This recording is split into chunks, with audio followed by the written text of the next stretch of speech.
My name's Eli Jacques Kahn III. I was known to friends and family as Terry, nicknamed before I was born. My father was Eli Jacques Kahn Jr., known to family and friends as Jack, and known to readers of The New Yorker as E.J. Kahn Jr. That's him to my left. To my right is his best friend, Palmer Williams. Both were journalists, and it was their journalism that put them at the backgammon table, and it was my father's journalism that brought me first to Cape Cod, to the Outer Cape, to Truro specifically. A New Yorker friend of his had summered there in 1947, the year I was born, and a year later, in 1948, Dad and Mom and I and our dog got in a station wagon and went to a rented house on Pamet Road. I've been there ever since. I was a summer kid at first, and my brothers and I wound up spending most of our time in an old 180-year-old former farm on South Pamet Road. My father bought in 1954. Later on, after I'd graduated from college, I moved out here year-round. I taught in Eastham for a year and then went to work for the Provincetown Advocate. It was a small staff, and in a year and a half I was the editor-in-chief.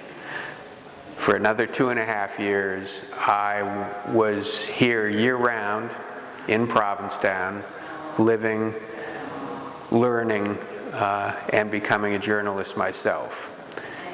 Ever since then, even though I've done my journalism in other cities, in other parts of the country, I've always come back here. And after my father died, my brothers and I inherited his house.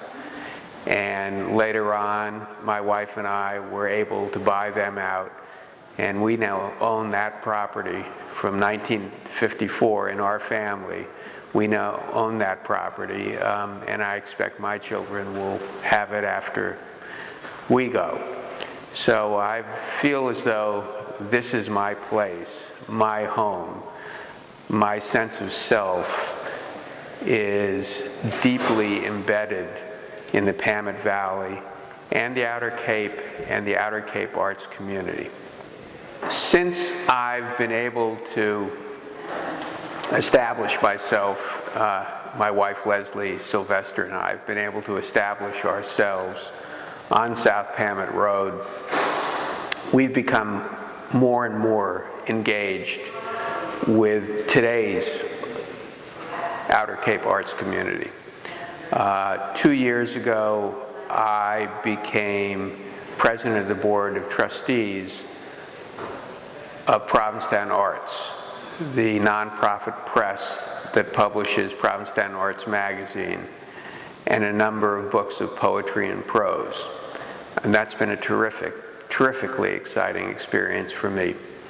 I've also served and do serve today on the board of directors of Castle Hill Center for the Arts in Truro, and that's been very gratifying too. I consider some of my closest friends to be artists and writers who either live here or return here year after year, and I feel very fortunate that I'm in a position to be able to support them and their work. Picture behind me is of my father, E.J. Kahn Jr., known as Jack, a longtime New Yorker writer. In fact, from the year he graduated from college until his death, he had an office at the New Yorker, and he published more words than anybody else has ever published. Many of those words were recast into books. He did 35 of them. So he was a print journalist. The person he's playing backgammon against was not. He was a broadcast journalist, kind of behind-the-scenes guy. His name's Palmer Williams.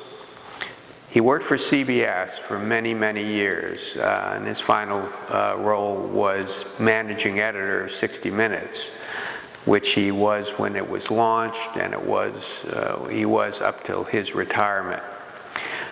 They were not competitors in journalism, as many journalists find themselves with their colleagues, but they were competitors in virtually every other aspect of their lives.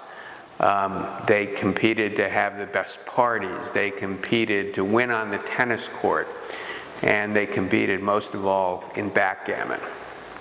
The backgammon was often tied to the tennis. Dad had a ritual at our summer home on South Pamet Road in Truro of getting up every morning at 8 a.m., frying some bacon and an egg, and then heading down to his studio in a converted garage about 100 feet from the main house.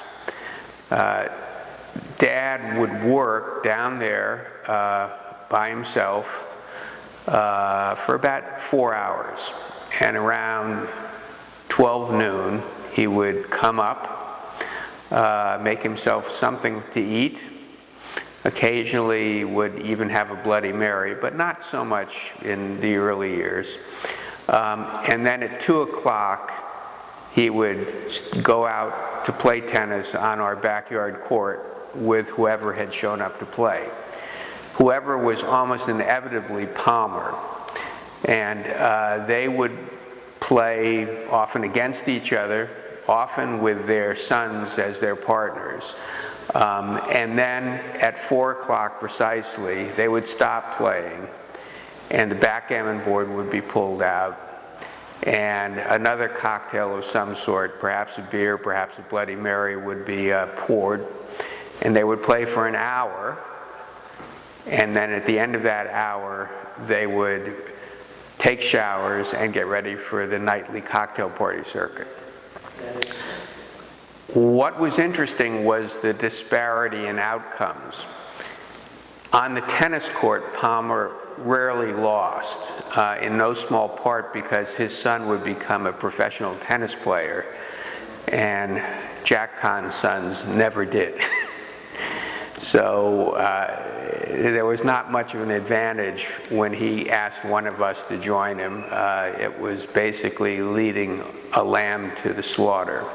However, at the backgammon board, it was an entirely different story. Jack was ruthless. He was an excellent game player. He was a bridge expert. He was a gin rummy expert. And he was a fantastic backgammon player. We would be allowed to watch his sons and our friends, but only later in life, when we were actually earning incomes, would we be allowed to sit at the board. And when that happened, Dad would look up at Palmer and say, "Oh good, another pigeon." They would talk back and forth. If Palmer threw a doubles, Jack would say, "Oh my God, is that all you can throw, double fives or double sixes?" And it wouldn't matter if Palmer hadn't thrown a double five or a double six for a month. They'd been playing long enough so that Dad knew in the back of his head that he had thrown hundreds of double fives and sixes over the course of time. They would also settle up at the end of the summer. They would play for points, and the points would range in value depending on how comfortable either felt about their state. When we were allowed to play, we were always asked what we'd be willing to play for. And I inevitably would offer to play for twice as much as I could afford to lose, thinking that I would embarrass my father if I agreed to play for anything less. But I inevitably lost, and I inevitably paid up, and I inevitably felt very poor for the next few days. Dad had a number of sayings that he would use in situations like that. when we're on the court and somebody hit a winner or a shot on the line or made a play that seemed almost incomprehensible, and I would complain about it, or my brother would complain about it, Dad would look at us and say, "Go cry in the alley." And it's become one of my go-to phrases down the road. But anyway, this image is something that I can see in my mind's eye in the summer, almost every day that the sun was out. And as I think this was taken or this was taken and painted in the fall, when everybody's wearing clothes that are a little warmer, and maybe there's less tennis and a lot more backgammon. But it's a special image, and it says so much about the friendship that Jack and Palmer had, the competitive nature of both of them, and simpler times when there weren't video games and there weren't virtual reality helmets, when it was just two guys and a board and maybe a glass of vodka by their sides.